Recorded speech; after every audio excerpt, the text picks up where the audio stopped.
Broadcasting live from the heart of New York City, featuring new musical guests every week, with a message and meditation from Reverend Justin Epstein, your weekly destination for a wholesome message and meditation. Welcome to the Unity Center of New York City.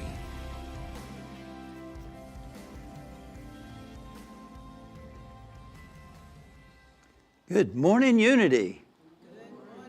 Welcome to you. Nice to see you this morning.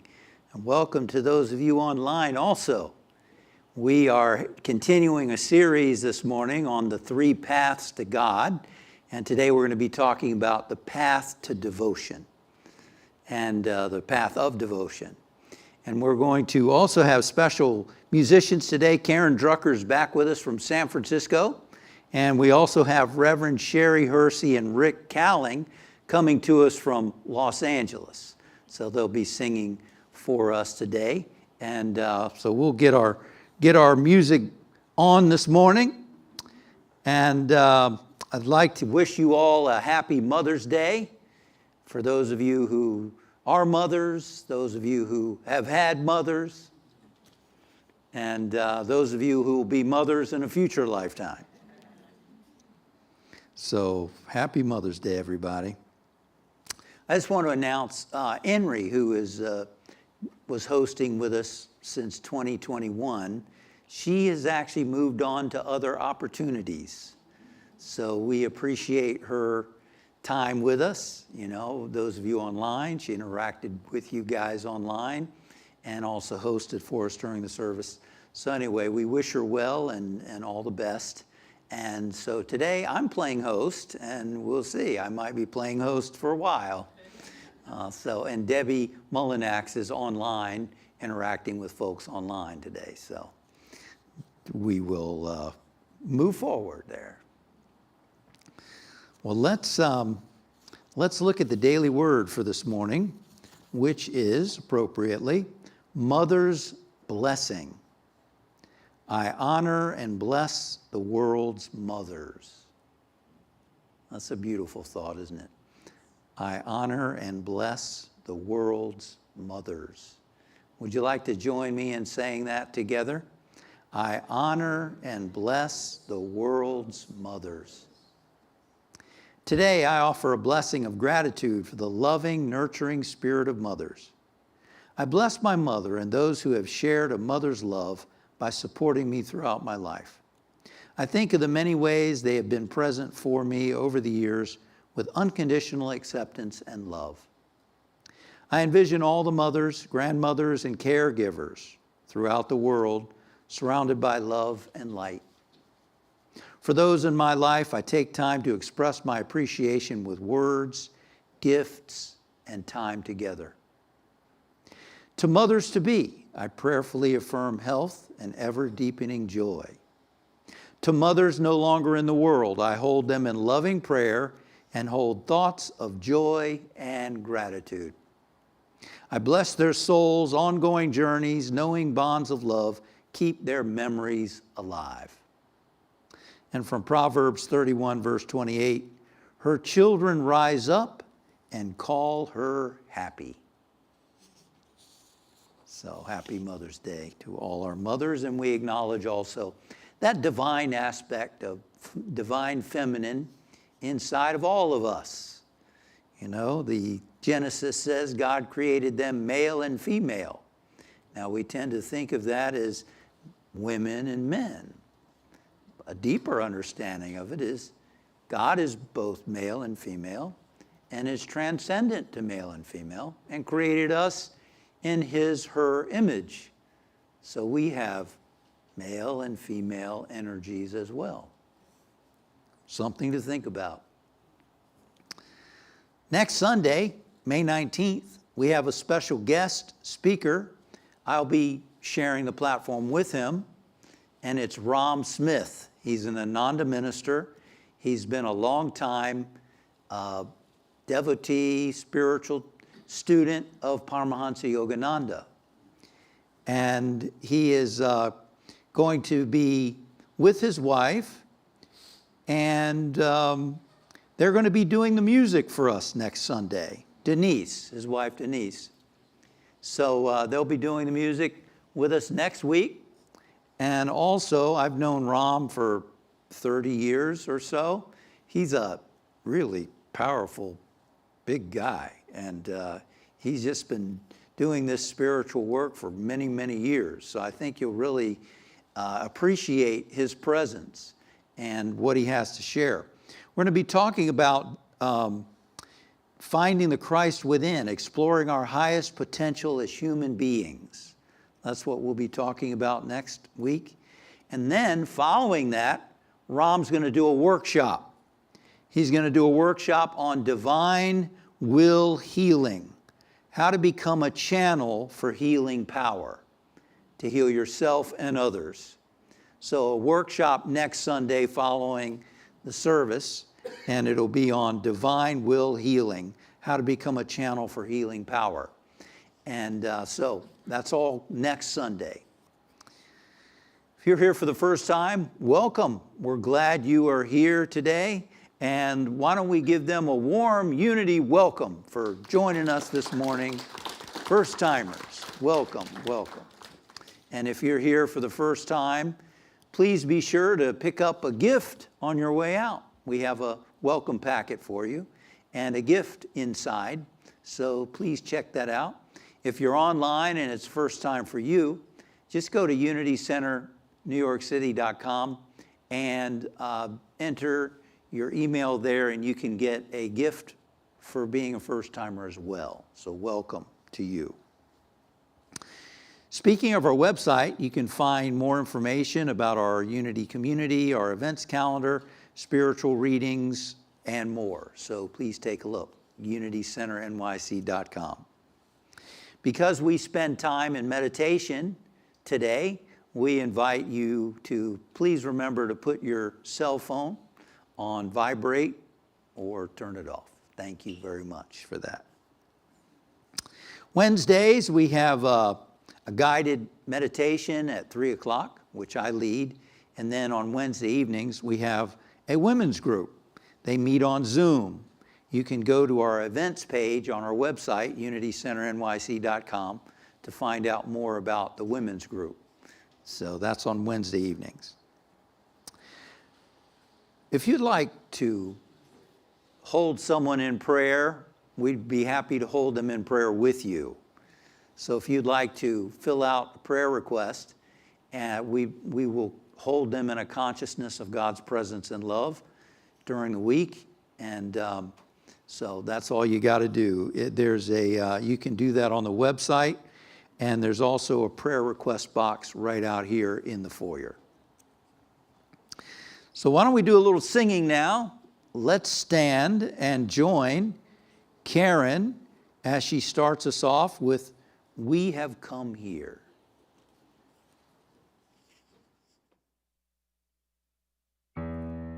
Hey everybody at Unity Center, New York City. How you doing? It's Karen Drucker coming to you once again from San Francisco. Are you ready to sing with me?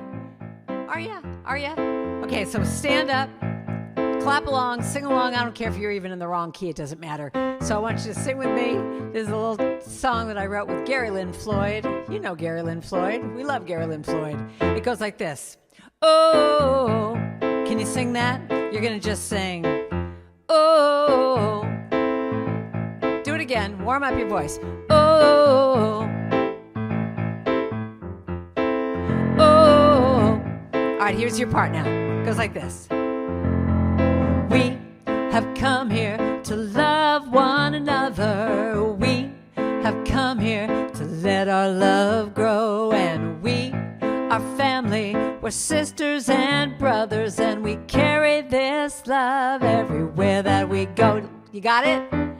Let's try that again. 1, 2, 3. And we have come here to love one another. And we have come here to let our love grow. And we are family, we're sisters and brothers, and we carry this love everywhere that we go. Oh, can you sing that line? Oh. All right, let's do it again from the top. Here we go. And now we have come here to love one another, and we have come here to let our love grow, and we are family, we're sisters and brothers, and we carry this love everywhere that we go. We carry this love. Here's the second part. Oh, we carry this love. Can you sing those two lines? We carry this love. We carry this love everywhere that we go. Let's do that again. We carry this love.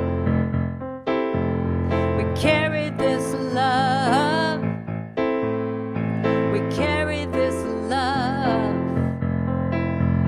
We carry this love everywhere that we go. From the top. And we have come here to love one another, and we have come here to let our love grow, and we are family, we're sisters and brothers, and we carry this love everywhere that we go. That line again. We carry this love everywhere that we go. We carry this love everywhere that we go. Yes, we do. That's what it's all about. Give yourselves a round of applause. Yay! Where's my little thing? Here we go. So you know what? It's Mother's Day. Let's give some applause to all the mothers and the grandmothers and the great-grandmothers in the room. You're the best. You're the best. So happy Mother's Day to all of you. All of you. And this next song is just for you because it is the power of women that's gonna heal this world. And that is why I want to affirm this, and I want you to sing this with me. It goes like this. Stay standing. I want you to rock out now. Let me teach you the chorus. It goes like this. First we say this. Power, power, because that's what it's all about. Power, power. Here we go. It goes like this. It's the power of women. United we stand. We're making a difference when we join hands. It's the power of women who will heal this world. The power of women, yeah, the power of women. Ain't that the truth? Look around the room. These powerful women. It's the goddess, it's the matriarch, it's the maiden, it's the crone. Every color, every race, through the ages it's been shown that women have compassion. Women show the way to a world that's filled with peace and love. Let me hear you say. All right, sing that with me now. It's the power of women. United we stand. We're making a difference when we join hands. It's the power of women who will heal this world. The power of women. Yeah, it's the power of women. Power! That's your part. You could do little powers. Power! As we stand in this circle, feeling our connection, we can feel the power move as we state our intention to bring peace to this world and right all the wrongs. Joining now in sisterhood, we lift our voice in song. And we sing, it's the power of women. United we stand. We're making a difference when we join hands. It's the power of women who will heal this world. The power of women, yes. Power of women. Power. I hope you're dancing around a little bit. Power of women. Power. Oh, yeah, yeah, yeah. All right, so I want you to really dance now. I want you to just kind of move a little bit. Look around at the women around in this beautiful sanctuary and think about them. Give them credit. If you're a woman, a mother, stand up, feel it. Got the power to change the world, so what are we gonna do? Power! First we have to realize that it's up to me and you. Power!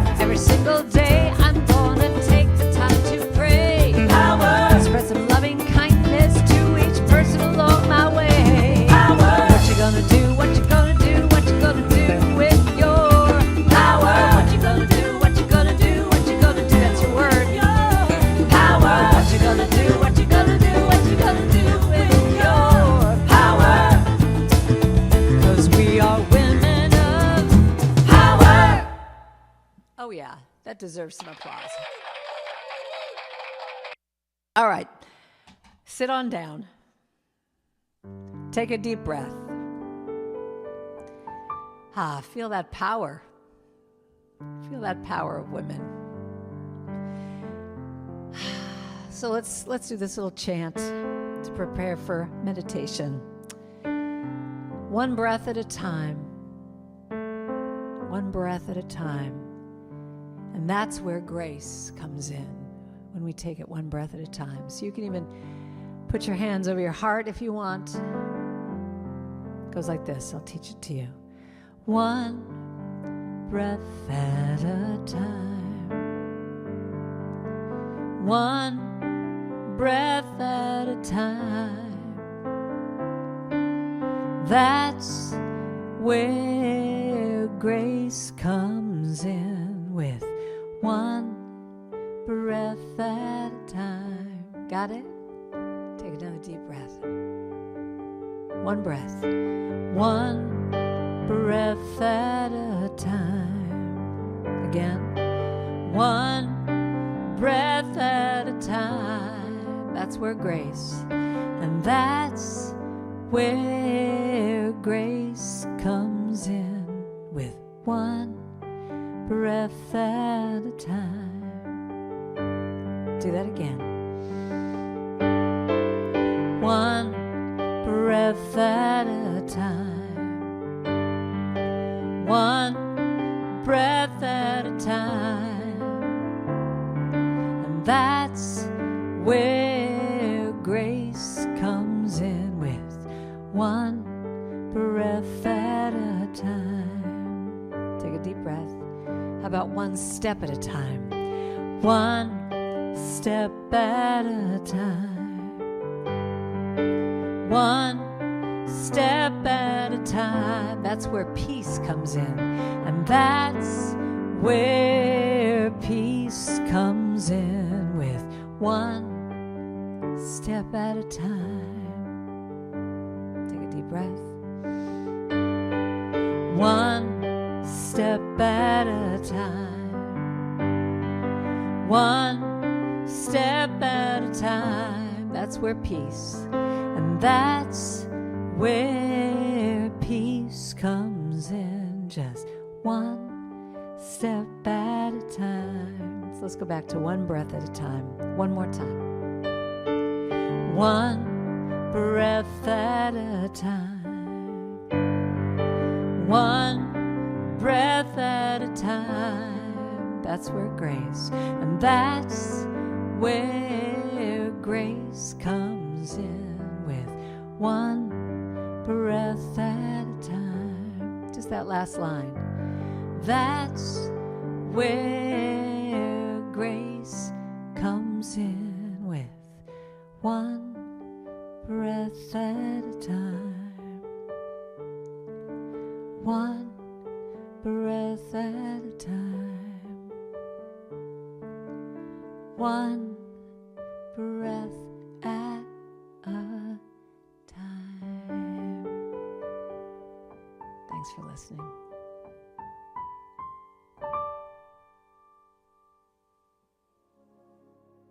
I invite you now to sit upright for a guided meditation. This is a time where we relax the body and focus the mind so that we can experience the inner stillness at the center of our being. In Unity, we teach that Spirit, God, is everywhere present, in all and through all. This is what the great saints and sages have taught, that God is in all form and God transcends all form. And so that presence is expressing as you and as me. That presence, the name is called many things. Father, Mother, Spirit, God, Tao, Brahman, the Lord, Great Spirit. Whatever name we call it, we recognize that it's beyond name, it's beyond form. It simply is. It's intelligence, a presence, And that presence is expressing as you and as me. Just like the ocean expresses as the wave, the ocean of spirit expresses as you and as me. And so we take this time now to connect with and know and experience that presence within us. So let's use the breath to help us do that. For it's the restlessness in the mind that prevents us from experiencing the presence, the peace, the love, the joy, the well-being at the center of our being. And so let us begin to, first of all, relax the body and just send messages of peace and relaxation to every muscle. Relaxing the feet, the calves, the thighs, letting your abdomen and stomach relax, relaxing your arms and shoulders and hands, relaxing the muscles in your chest and in your back.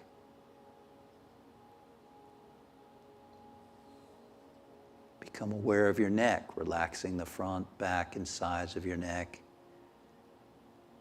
Relaxing your face, your cheeks, your eyes, your nose, your lips, your tongue. From the top of your head to the bottoms of your feet. Letting go, letting go, letting go, letting go.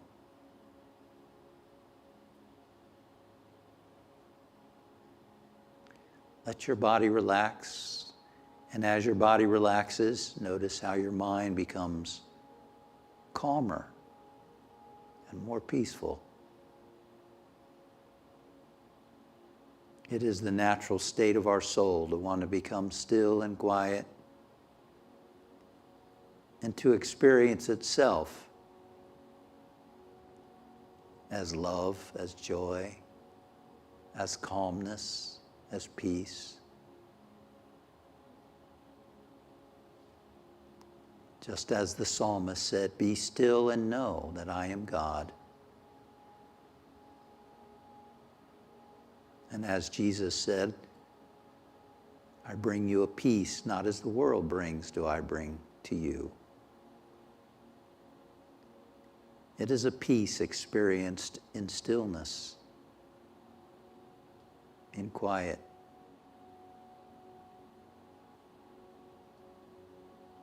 So for a moment, for a few moments, just notice the flow of your breath as it moves in and out of your nasal passages.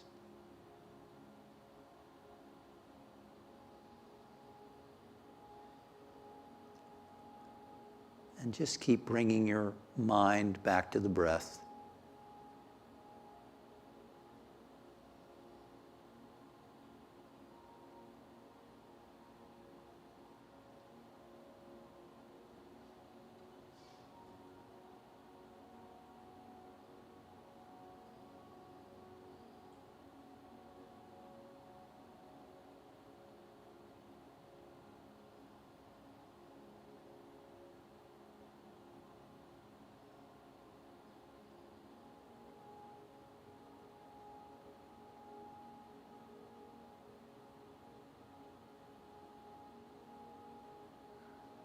The New Testament tells us that God is love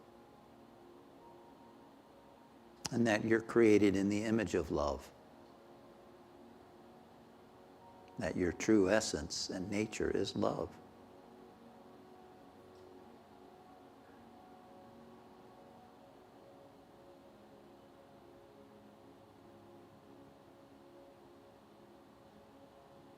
As you become still and quiet, you might feel that truth of your nature as love, as well-being. And another way to experience love is to, as St. Paul said, stir up the gift of God that is within you. to stir up the love that's in the center of your being. We can do that using the power of our imagination. By bringing to mind someone, perhaps a mother, or someone who has been nurturing and loving to you. Maybe they're still living, maybe they have moved on to the other dimension of life.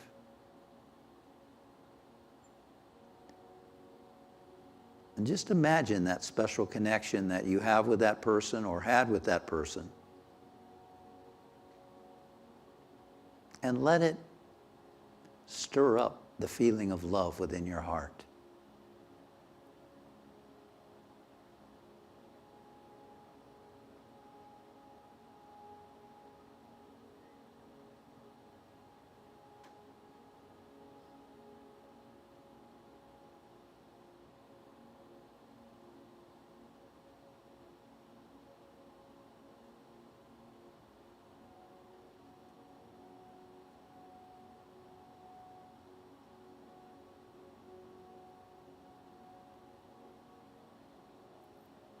And imagine that feeling of love just as light filling your whole being and body.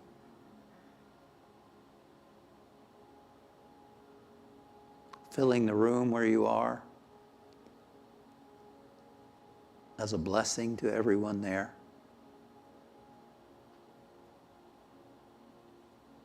And we include our friends and family in that love and that light. And we include, if the people that we've imagined are no longer with us on the planet, we send them our love in that other dimension of life where they are. We send mothers and grandmothers and anyone who has been a source of nurturing and love for you. Could be a father, could be a friend, could have been a pet. We send love to them.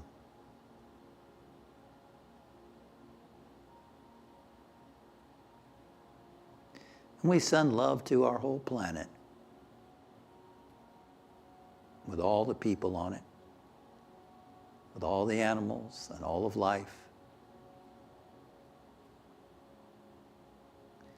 And we feel a sense of nurturing and healing taking place as we let this love flow forth from us. Healing fears and frustrations, establishing harmony and joy and peace for our planet, for the environment, and in the hearts of people, all people.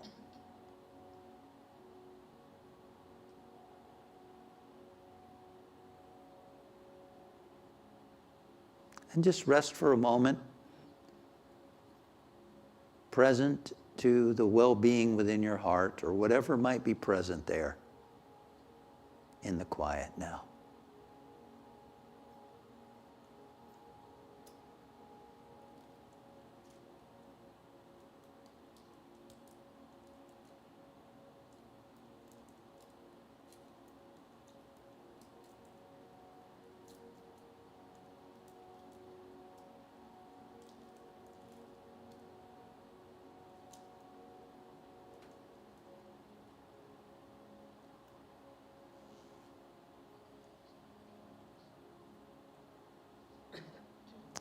And now we become aware again of our physical body, perhaps moving toes and fingers, feeling the chair beneath us, our feet on the floor.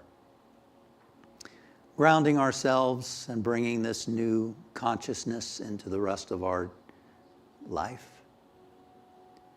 And we move forward into the rest of our time, trusting the activity of spirit working through our thoughts, our feelings, our actions, our choices, inspiring what we see through our vision and our senses and our perception of life. And we thank you, Father, Mother, God, for your presence and activity. in the name and through the power of all the great saints and sages of all religions. And so it is. Amen.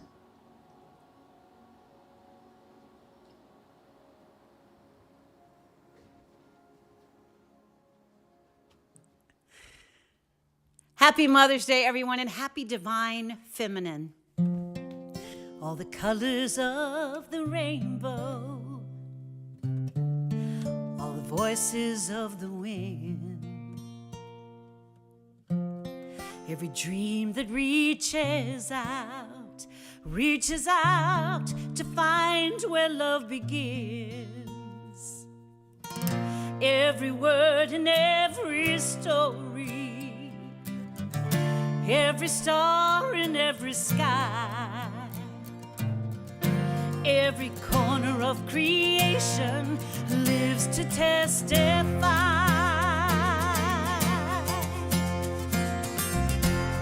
For as long as I shall live, I will testify to love. I'll be a witness in the silences when words are not enough. And with every breath I take, I will give thanks to God. For as long as I shall live, I will testify to love.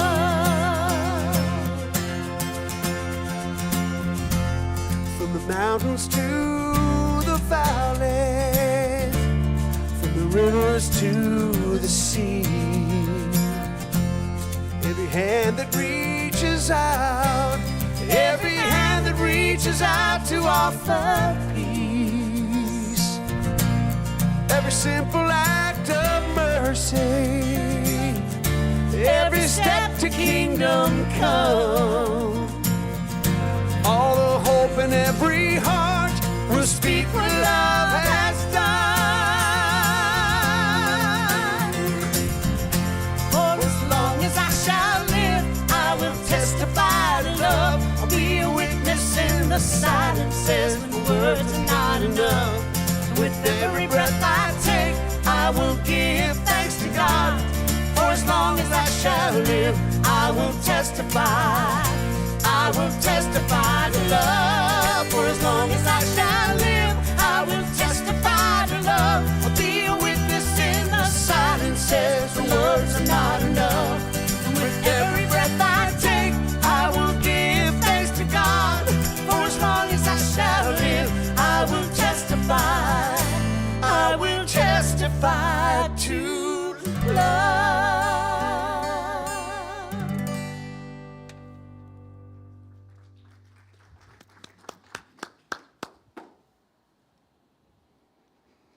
That was awesome. Let's give a round of applause for Sherry Hursey and Rick Cowling.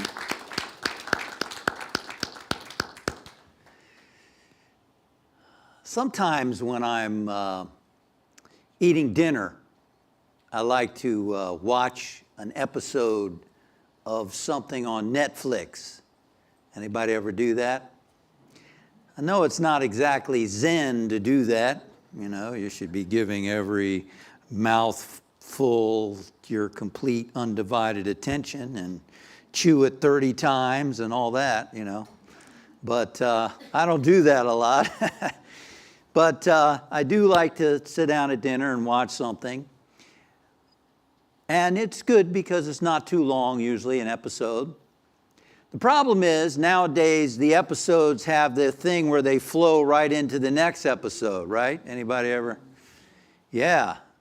And sometimes when I do that, I plan to just watch one episode, and sometimes I'm like, well, let me just watch 5 minutes of the next episode. And next thing you know, it's 20 minutes later or whatever. How many of you have ever done that? Yeah. And then I think, you know, you could have used that time to meditate or do something a little more productive. Because after all, what's going on? It's just, you know, it's just entertainment, and I'm supporting people who are on there working. Right? Maybe I could use that time somehow to help me deepen my spiritual practice. How many of you feel like sometimes you might spend a little too much time wasting time?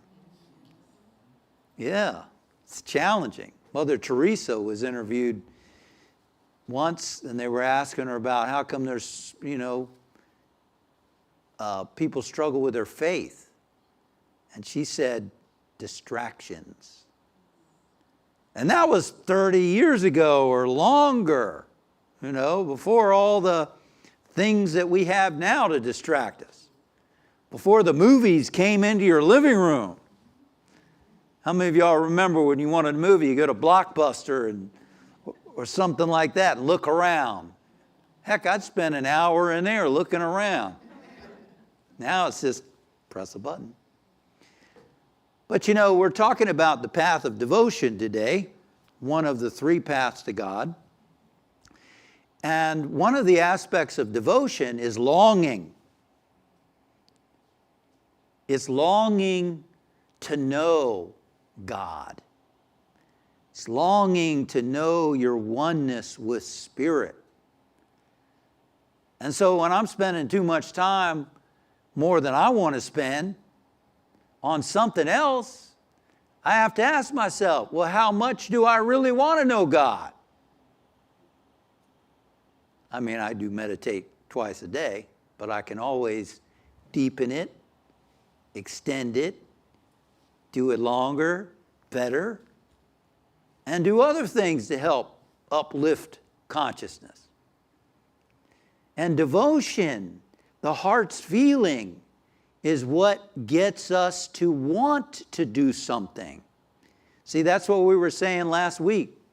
We talked about the first path, which is discrimination, or the path of wisdom. We said that's about for people who are analytical and looking at, thinking about life, thinking about spiritual principles, reading, discerning. I mean, there's a lot to it.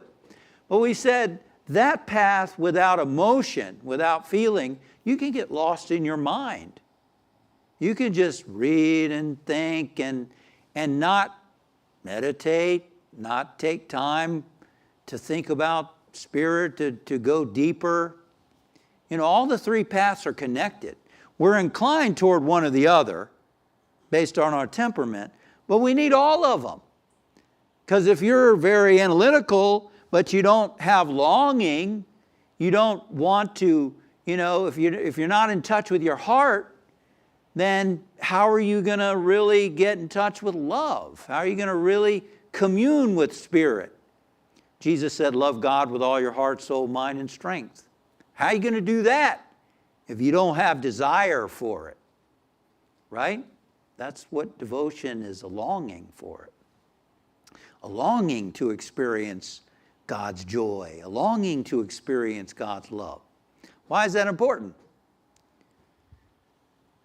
Are we finding it out there?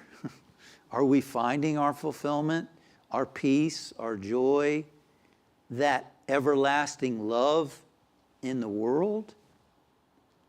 I mean, maybe people are still hopeful that they will. How many of you have been there and done that? You've tried that. You've tried that. Hey, I'm not saying relationships are great. It's wonderful to share with someone. It's nice. But that's different than feeling like I need someone to get love. I need someone for my fulfillment.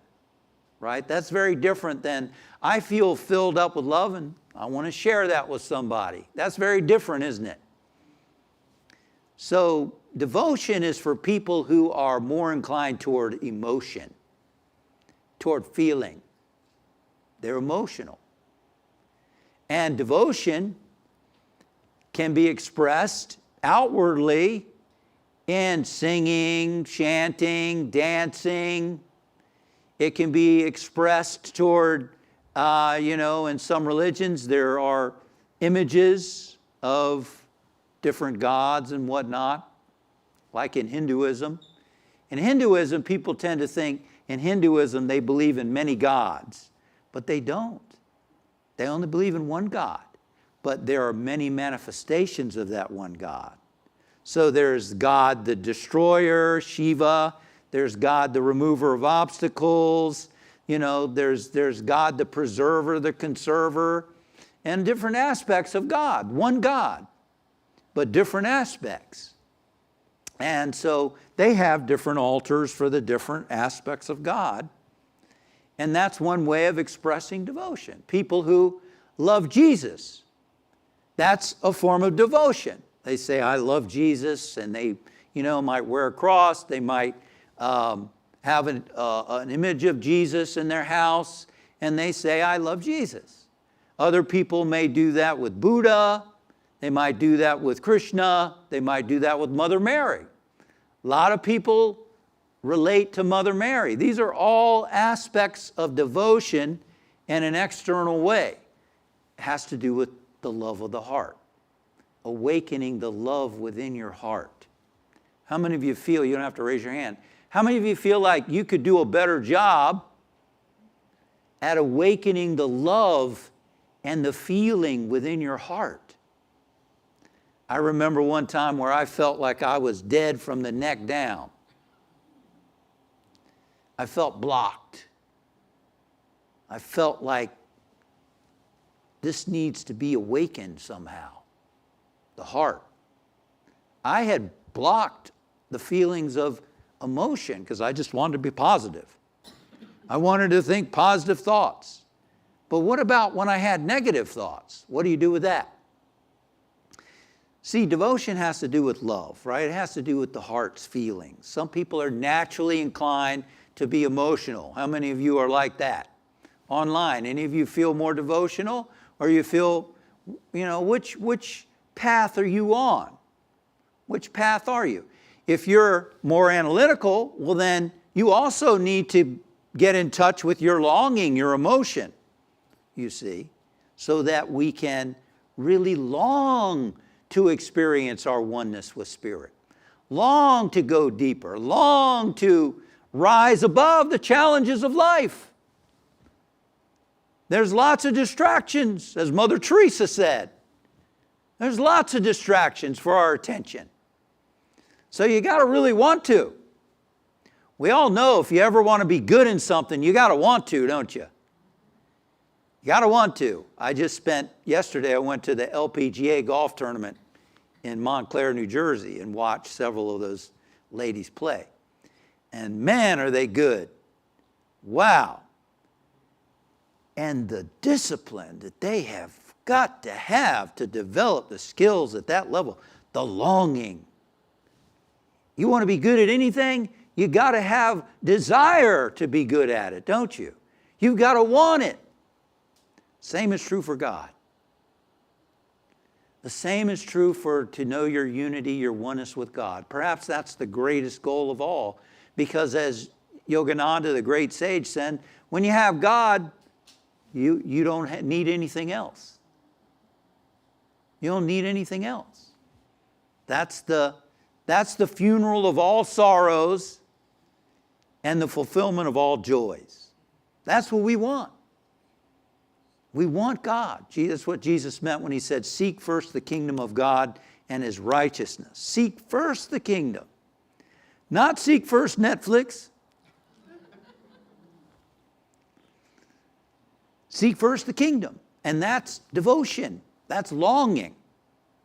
So let me just say a little bit about which something you don't hear a lot in metaphysics. I want to talk about this. You don't hear it a lot in unity, really, or metaphysics in general, because we tend to think God is within me, God is everywhere present, and that's great. And a lot of people can relate to God that way. I do. A lot of people can love God in that way, that God is infinite, has no form. Paul Tillich, the theologian, referred to God as the ground of being. Here's the problem. There are a lot of people who are devotional, who have feeling, a lot of emotion. They can't relate to the ground of being. So they relate to God in a form. They relate to Jesus. They relate to Moses. They relate to Lao Tzu. They relate to Mother Mary. They relate to having a statue of someone. People can love an individual. You can love your mother. You can love your grandmother. You can love your father, your friend. You can relate to God in form. And you can love that. Guess what? That's an aspect of devotion. When you can love something you see and can relate to, eventually that leads to recognizing God as infinite. So if a Christian or someone really relates to Jesus and talks to Jesus and thinks about Jesus all the time, that can ultimately lead to the realization that Jesus was relating to God who was infinite. That God, does that make sense? By learning to love something you can see or relate to, you can awaken love within your heart. Maybe one way, it's not a perfect example, of relating to a child who plays with dolls. A little girl or boy who plays with dolls, you don't tell the little child, don't play with dolls, it's not real. What are you doing loving that doll? It's not real. We'd never do that, would we? Because that child is learning how to love, right? They're learning how to relate to the baby that they're carrying around. They're learning how to be a mom or a dad or whatever. They're awakening love within their heart. Similarly, when you learn to love friends, learn to love parents, learn to love Jesus, Buddha, Lao Tzu, when you learn to love Yogananda, when you learn to love a form, God in form, you're awakening love within your heart. And eventually that can expand to recognize that God is infinite. So for some personalities, they need form.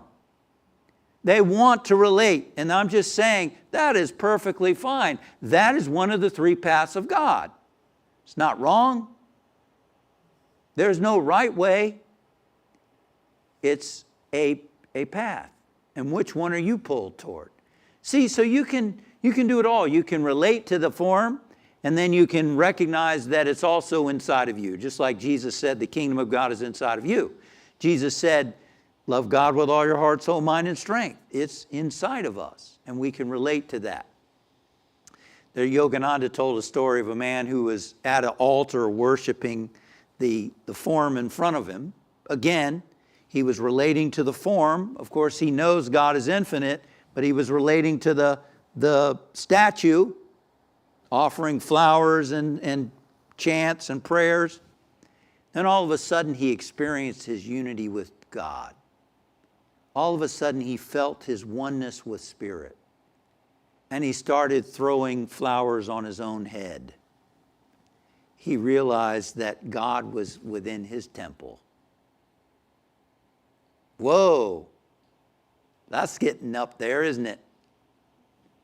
You are an expression of God. Your higher power is God. You and I, as Jesus said, he said, is it not written, ye are gods, with a little g. You and I are expressions of God. We're not the whole ocean, but we're expressions of God. And so relating to the form can help us to relate to the infinite.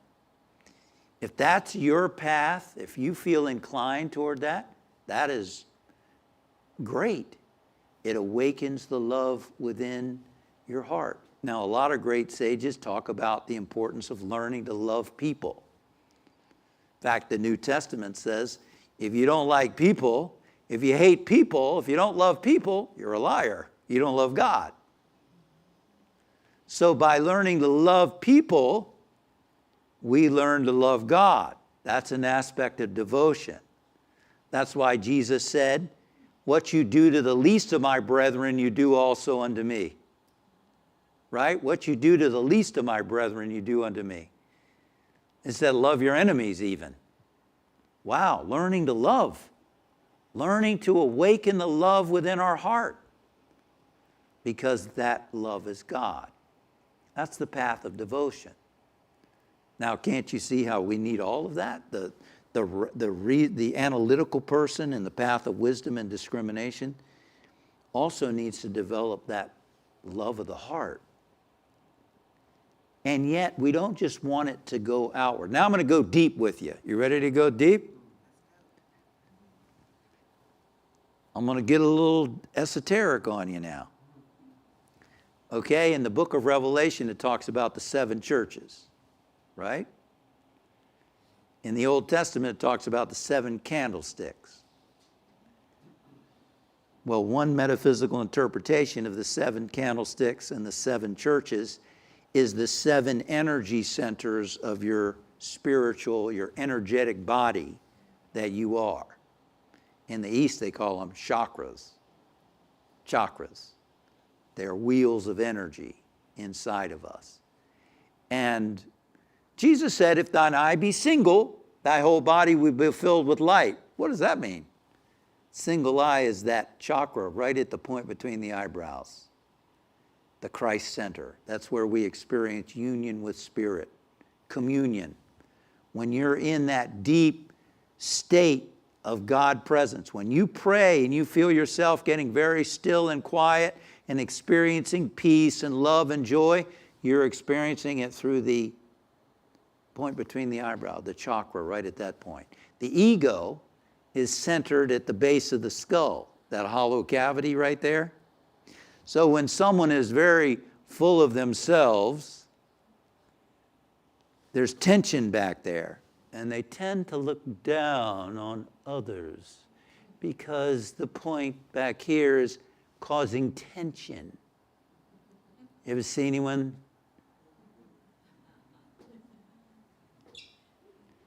They're polar, they're this one chakra, they're polar opposites, the ego and the Christ center right here.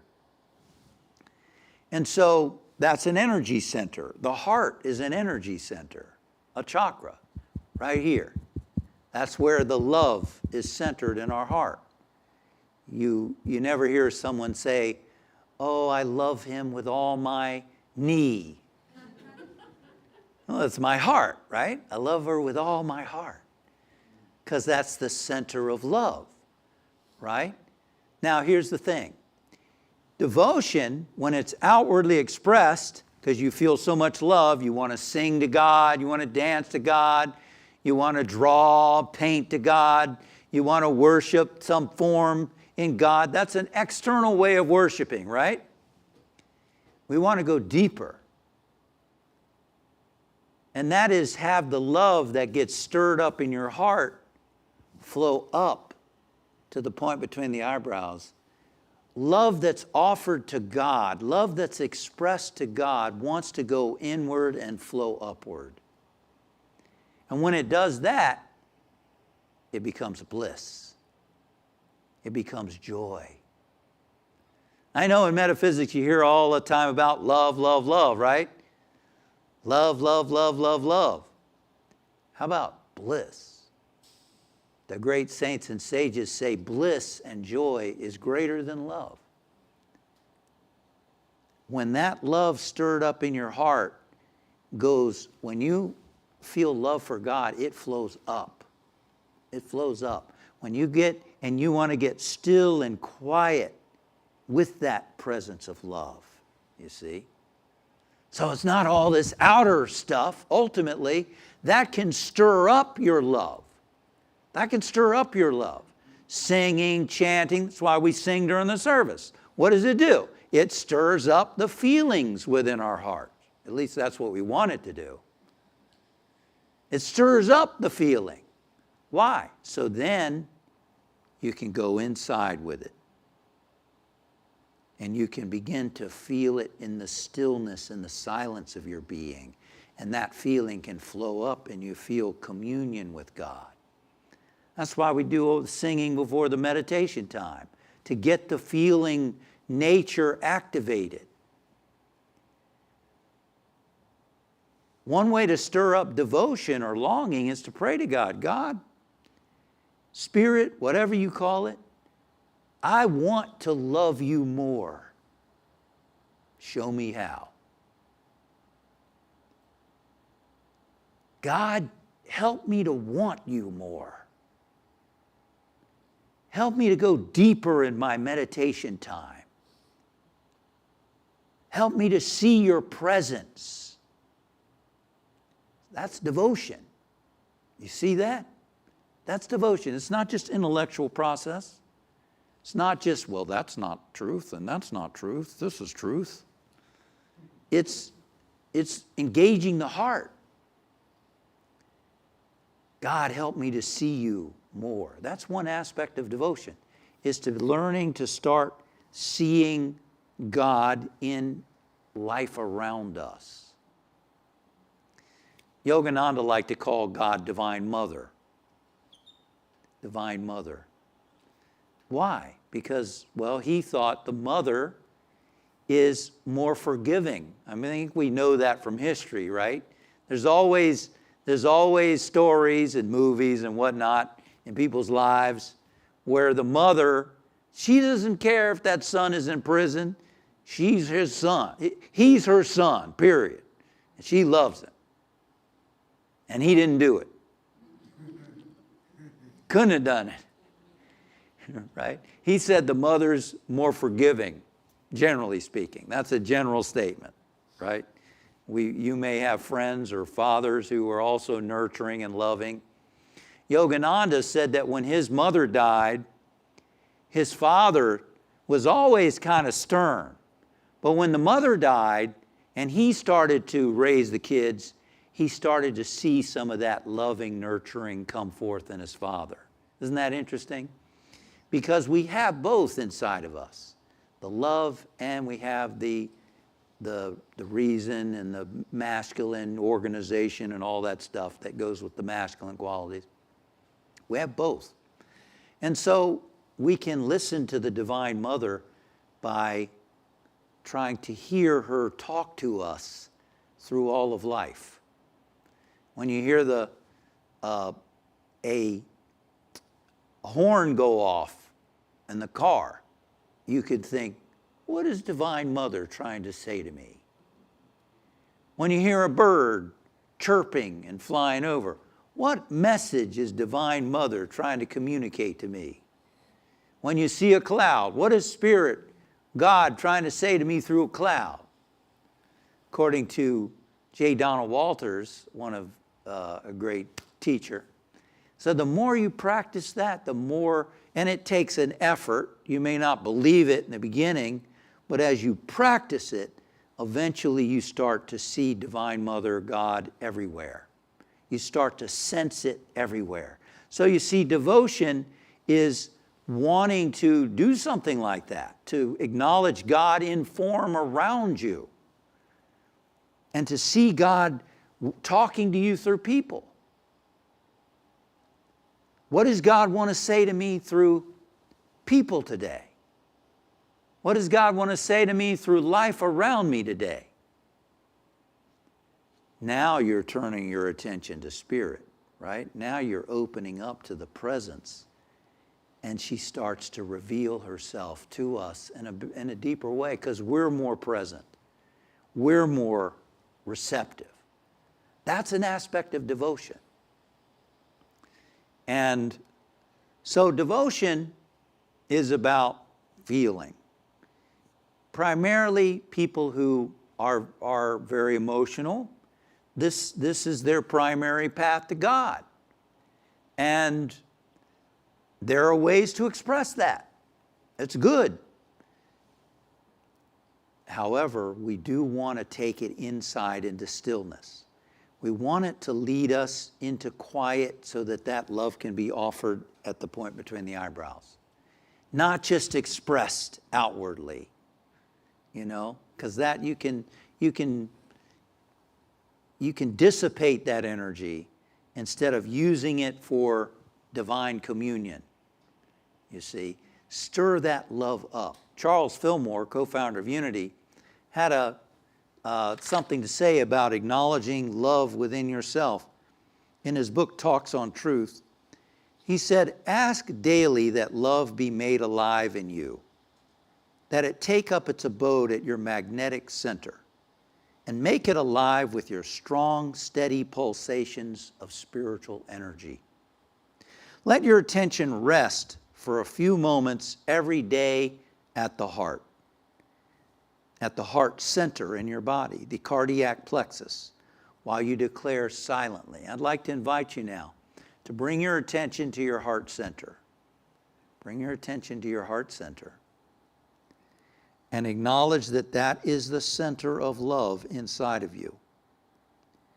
And let us declare silently, you are the abode of love. Actually, let's not do it silently. Join me in saying that together. You are the abode of love. You are filled and thrilled. Together. You are filled and thrilled with the mighty magnetic forces. Together. With the mighty magnetic forces that love uses in doing its work. Together. That love uses in doing its work. You are powerful and active. Together, you are powerful and active. To do only good. To do only good. And you see only goodness and purity everywhere. Together, and you see only goodness and purity everywhere. That's activating the love that is inside of your heart. And so we said that it's about awakening the emotion inside of you, the love, so that you can channel that love in divine communion. Because when that love is for God, you want to get still. You want to get quiet. Yoganand said something about that love. He said, oh, how maddening. I can pray no more with words, but only with wistful yearnings.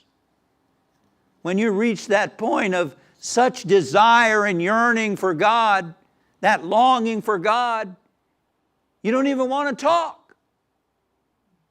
When you get still and quiet and you're awakening those energies, you don't have anything to say.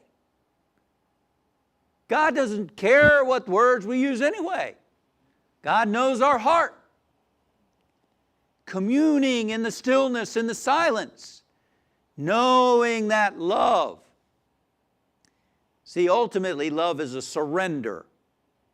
Love is a surrender.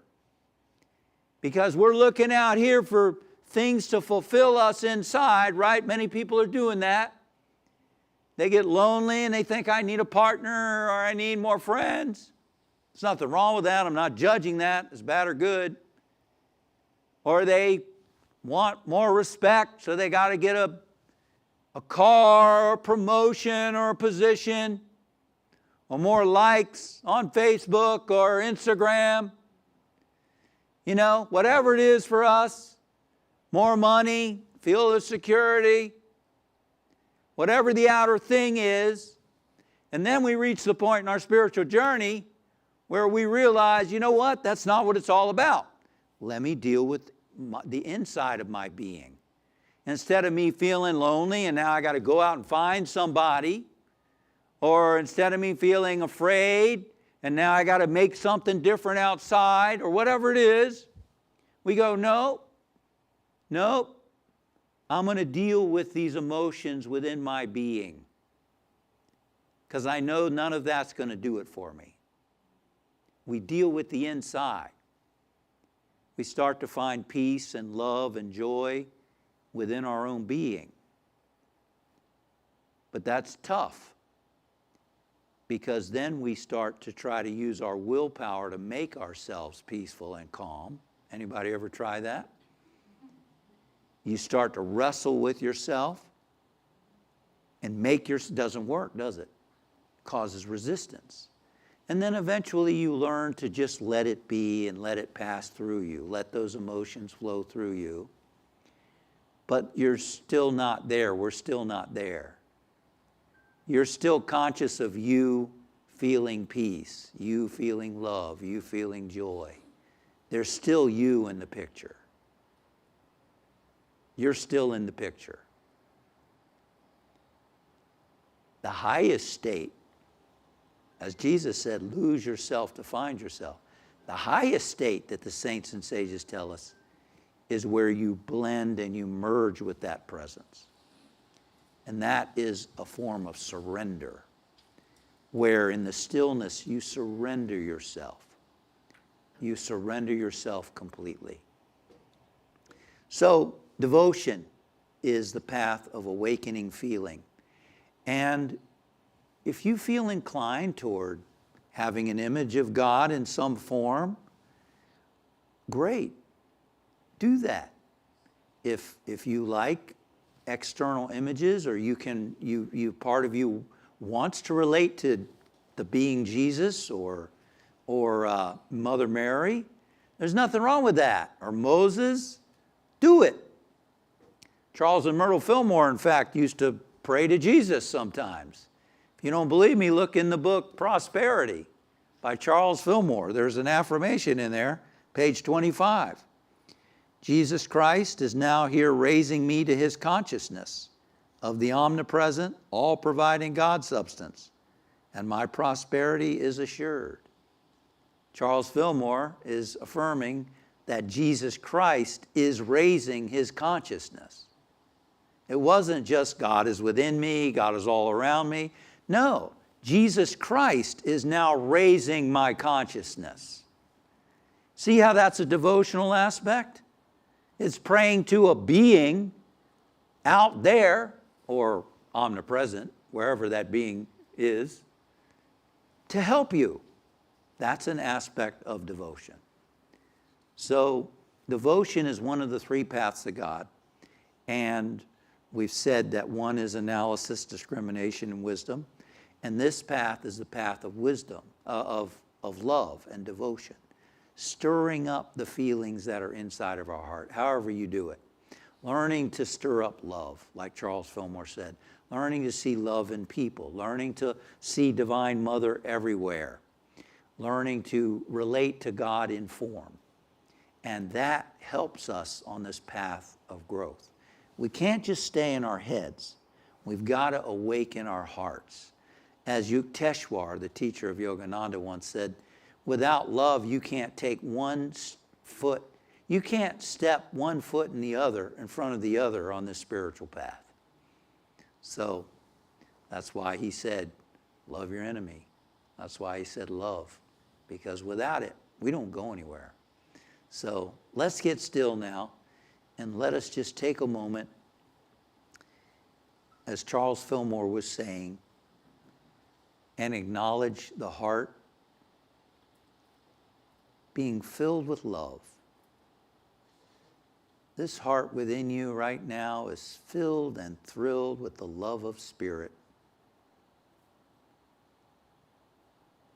And remember, if you were here for the meditation earlier, remember that feeling of love and well-being inside your heart.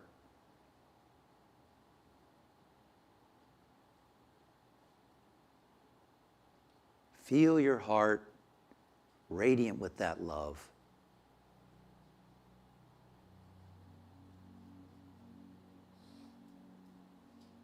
See it. What color would love be in your heart? What color would you give that love? See and feel it radiating forth from your heart.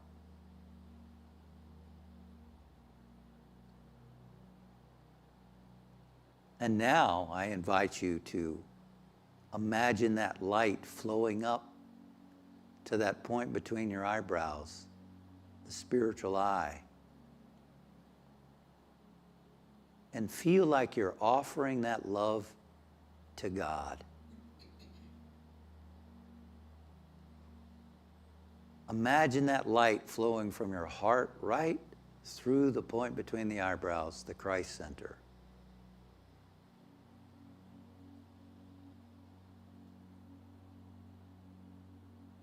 Offering the love of your heart to God. Spirit, we surrender all of our attachments. We surrender anything that separates us from knowing our oneness with you.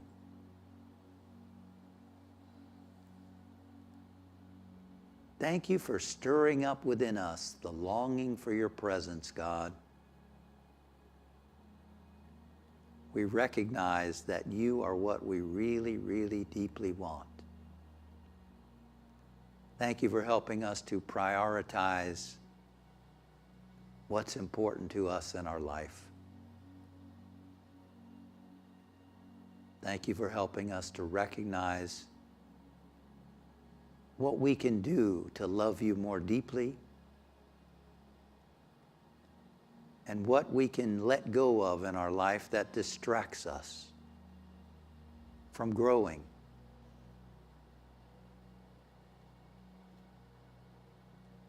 Lord, make your presence more enticing than anything in the world.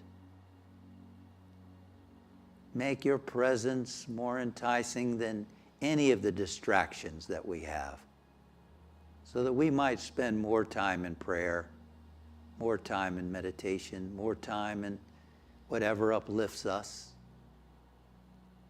and less time wasting time. Thank you, Father, Mother, God. And so it is. Amen. Special, well, actually, we've got a little change of order of service today, so we're going to bless our prosperity, have our prosperity celebration now. So let us just acknowledge God as our source. And we acknowledge the blessings that are in our life today. And we participate in that divine activity of giving and receiving. And let us bless our gifts, knowing that divine love flowing through me blesses and increases all that I give and all that I receive. And so it is. Amen. And if you're online, you can see a link there if you'd like to participate in the donation. Thank you for your support. Let us give a special thanks to our musicians today, Reverend Sherry Hursey and Rick Cowling. Well, actually, they're going to sing for us now, so let's enjoy them.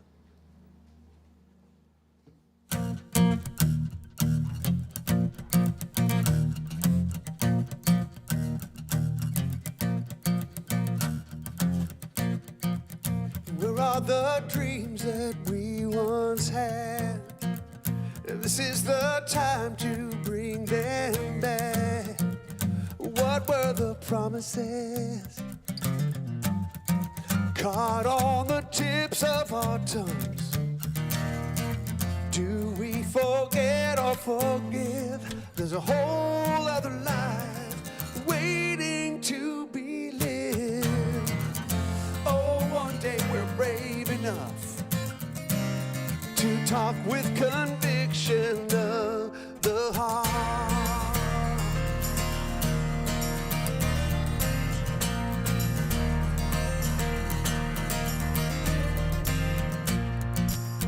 And down your streets I've walked alone, as if my feet were not my own. Such was the path I chose. Doors I have opened and closed. I was tired of living a lie, fooling myself, believing I was right, when I've never given love with any conviction of the heart. One with the earth, with the sky, one with everything in life. I believe we'll survive if we only try.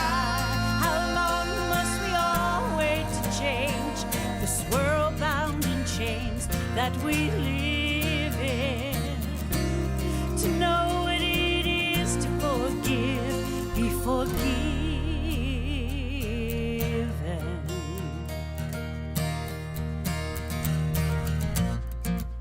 Too many years of taking now.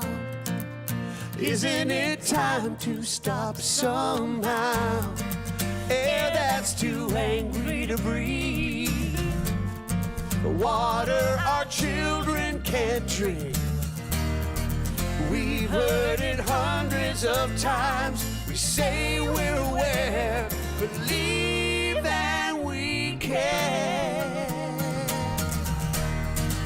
But do we care enough to live with conviction of the heart? With the earth, With the sky, one with everything in life.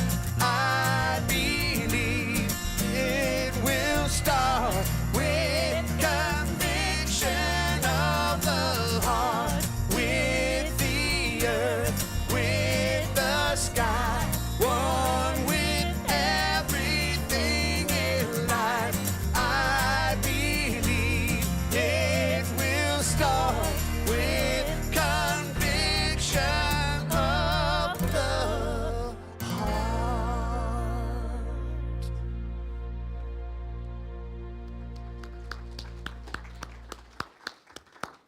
All right, now a special thank you to our musicians Karen Drucker and Reverend Sherry Hursey and Rick Cowling. Thank you so much for being with us this morning. Next week, we're going to talk about, finding the Christ within, exploring our highest potential as human beings. We're going to have Ram Smith here. He's been a disciple of Yogananda's for over, 50 years. He's been on the path, and he's just really a dynamic man. So I haven't seen him in a number of years myself, so I'm looking forward to him coming. I'll be here with him, and then he'll do a workshop following the service next week. So I hope you will join me next week for this special guest speaker and also workshop after, if you can, on healing. So we've got a Sangha space downstairs. Please join us for coffee, tea, snacks following the service if you'd like. And let's say together now our prayer for protection. Together. The light of God surrounds us. The love of God enfolds us. The power of God protects us.